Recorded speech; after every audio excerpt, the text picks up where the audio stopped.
Oke. Mm. Nah, yang namanya pencernaan, Dok, pasti Mm-mm. kan berhubungan sama makanan, Mm-mm. gitu kan? Seperti yang akan kita bahas, gitu kan? Makanan penyebab kanker usus. Ini apa aja, Dok, makanan-makanan penyebab kanker usus? Oke.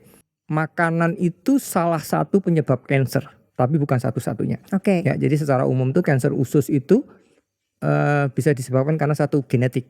Jadi bawaan tubuh. Jadi orang itu ketika lahir sudah sama Tuhan itu dikasih sel kanker.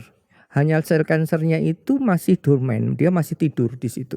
Nah, tinggal bagaimana dia ketika menjalani hidup itu, kalau dia pola hidupnya bagus, tidak ada kondisi yang memicu sel tumor itu bangun, sel kanker itu bangun, ya mungkin dia sampai sampai akhir hayat sel kanker itu tidak akan keluar. Nah itu kalau itu memang sudah bawaan. Yang kedua adalah familial atau hereditary. Jadi ada beberapa kanker itu yang sifatnya menurun. Walaupun belum tentu akan terkena, tetapi keturunan itu akan mempunyai probabilitas atau kemungkinannya lebih tinggi. Contohnya kayak kalau perempuan kanker payudara, itu kalau ibunya atau neneknya kena kanker, itu anak perempuan garis pertama harus aware, karena dia bisa sampai 10 kali lipat kemungkinan terkenanya lebih besar. Nah, kalau untuk tumor usus itu pada laki-laki. Jadi kalau laki-laki, kalau garis pertamanya kakek, bapak, ya misalnya bapak kandung itu terkena kanker, itu anaknya laki-laki harus lebih aware.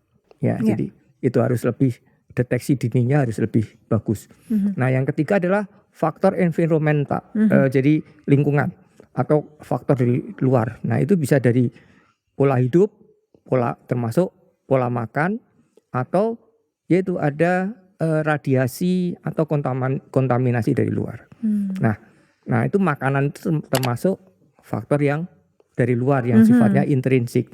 Yang ekstrinsik itu yang mungkin kita tidak bisa kendaliin ya. Misalnya kalau kita kerja di pabrik kimia, ya ada proses kimia di situ yang kita tidak bisa menghindar. Nah, kita kalau terpapar dengan waktu yang lama secara kontinu, nah itu bisa terkena. Apalagi kalau orang Indonesia itu kan orangnya jagoan. Kadang-kadang lo kerja dengan risiko tinggi tidak mau pakai APD dengan benar.